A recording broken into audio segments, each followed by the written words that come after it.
तो आज की इस वीडियो में हम बात करने वाले हैं पोर्ट्स के बारे में। पोर्ट्स क्या होते हैं, हमें इनकी ज़रूरत क्यों पड़ी, इनका यूज़ क्या होता है और अगर ज़रूरत से ज़्यादा पोर्ट्स ओपन रह जाए तो क्या होगा। Hey guys, this is Suraj from my life the hack. तो बिना किसी देरी के वीडियो को करते हैं स्टार्ट। आइए आप बात करते हैं कि पोर्ट्स होते क्या हैं। जैसे पोर्ट, सी पोर्ट, जहाँ से हमारी शिप्स अपनी जर्नी को स्टार्ट करती है और जहाँ आके उनकी जर्नी एंड होती है। तो स्टार्टिंग और एंडिंग पॉइंट ही पोर्ट कहलाता है। जैसे सी पोर्ट हो गया, उसी तरीके से कंप्यूटर नेटवर्किंग में हर कम्युनिकेशन का कोई न कोई स्टार्टिंग और एंडिंग पॉइंट होता है और स्टार्टिंग और एंडिंग पॉइंट पोर्ट्स ही होते हैं। आइए बात करते हैं कि हमें पोर्ट्स की जरूरत क्या पड़ी। पहले क्या होता था, जो भी हमारे कंप्यूटर थे वो पीयर टू पीयर कनेक्टेड रहते थे, मतलब कि ज्यादा बड़ा हमारे पास नेटवर्क नहीं था। तो कोई भी कंप्यूटर फाइल शेयरिंग इन सब के लिए सिर्फ आपस में कनेक्ट रहते थे। तो दो कंप्यूटर में हमें पोर्ट्स की क्या ही जरूरत पड़ती, वो आपस में कनेक्ट है, हमें पता ही है कि हाँ भाई, अगर ये कंप्यूटर इससे कनेक्टेड है तो ये इसका स्टार्टिंग पॉइंट हो गया, ये इसका एंडिंग पॉइंट हो गया, तो हमें पोर्ट्स की कोई ज़रूरत ही नहीं पड़ी। लेकिन जैसे जैसे टेक्नोलॉजी में अपग्रेडेशन आता गया, वैसे वैसे नेटवर्क बढ़ने लग गया।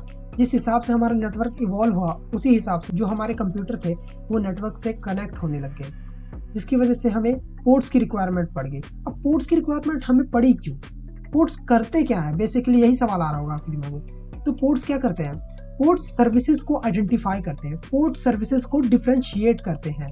पोर्ट्स हमारे यूज होते हैं प्रोटोकॉल्स में। आपको पता है कई तरह की प्रोटोकॉल होती है, यूडीपी, टीसीपी, एफटीपी, एसएमटीपी, कई तरीके के प्रोटोकॉल होते हैं। तो इन्हीं में हमारे पोर्ट्स का यूज किया जाता है। कोई स्पेसिफिक पोर्ट नंबर किसी सर्विस को डिपेक्ट करता है, दर्शाता है। जैसे कि पोर्ट नंबर 21 पर आप एफटीपी चलाते हो, मतलब कि फाइल ट्रांसफर प्रोटोकॉल, वहीं से आपकी डाउनलोडिंग और अपलोडिंग होती है। मतलब जो भी फाइल्स आप अपलोड करते हो या डाउनलोड करते हो वो पोर्ट नंबर 21 से ही होके जाता है। ठीक है, आपको ये समझ आ गया होगा। इसी तरीके से एसएमटीपी, इसका भी पोर्ट नंबर आई थिंक 25 होता है, जिससे आप simple mail transfer protocol, SMTP की फुल फॉर्म है, जिससे आप ईमेल करते हो।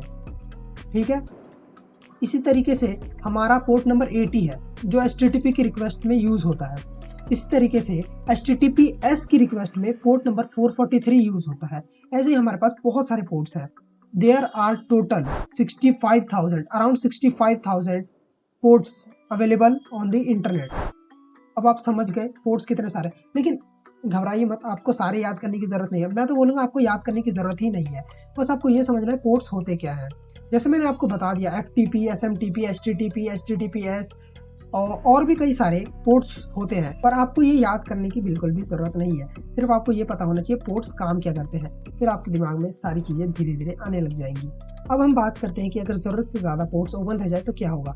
Let's suppose you have a website, उस वेबसाइट में आपने सर्विस प्रोवाइड की कि कोई भी वहाँ से कुछ फाइल्स डाउनलोड कर सकता है और आप इधर से अपलोड कर सकते हो। जैसे कि आपने किसी स्कूल नोट्स के लिए बना दी, ठीक है, तो आपने वहाँ पे कौन सी सर्विस प्रोवाइड करी, FTP की, पोर्ट नंबर 21 पे।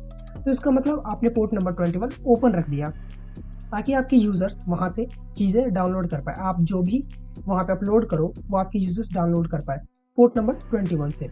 क्या होगा अगर आपने कुछ ज़्यादा ही पोर्ट्स ओपन कर दिए। जैसे कि आपने पोर्ट नंबर 21 ओपन किया था अपनी सर्विस प्रोवाइड करने के लिए डाउनलोडिंग और अपलोडिंग की, ठीक है। क्या हो अगर आप उससे ज़्यादा पोर्ट्स ओपन कर दे, जैसे कि आपने ईमेल का भी पोर्ट ओपन कर दिया और भी कई सारे पोर्ट्स आपने ओपन कर दिए, तो इससे क्या होगा। पहले एक एग्जांपल आपको देता हूँ मैं। लेट्स सपोज आप एक घर में रहते हो जहाँ पे एक दरवाज़ा है, एक खिड़की है। दरवाजे से आप आते जाते रहते हो और खिड़की से रोशनी आती है।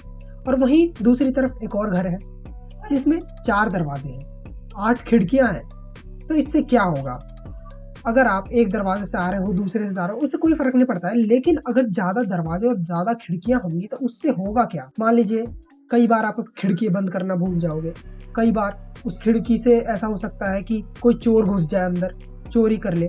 ज़्यादा खिड़कियाँ रहेंगी तो चोरी के खतरे भी बढ़ेंगे ना, कई बार आप बंद करना भूल जाओ तो चोर आ सकता है। उसी तरीके से कंप्यूटर नेटवर्क में भी होता है, जो भी आप पोर्ट्स ज़्यादा ओपन कर देते हो और वो वल्नरेबल है, अगर वो वल्नरेबल है, जैसे आपके घर के कांच कोई है कि जो टूट जाए चाहे निकल जाए, तो वो वल्नरेबल है ना, वो खिड़की चोरी के लिए।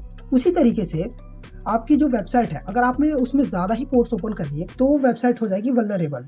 ठीक है, तो क्या होगा, कोई भी हैकर उस पोर्ट से आपको हैक कर सकता है, आपके उस पोर्ट का फ़ायदा उठा सकता है, आपको हैक कर सकता है आसानी से।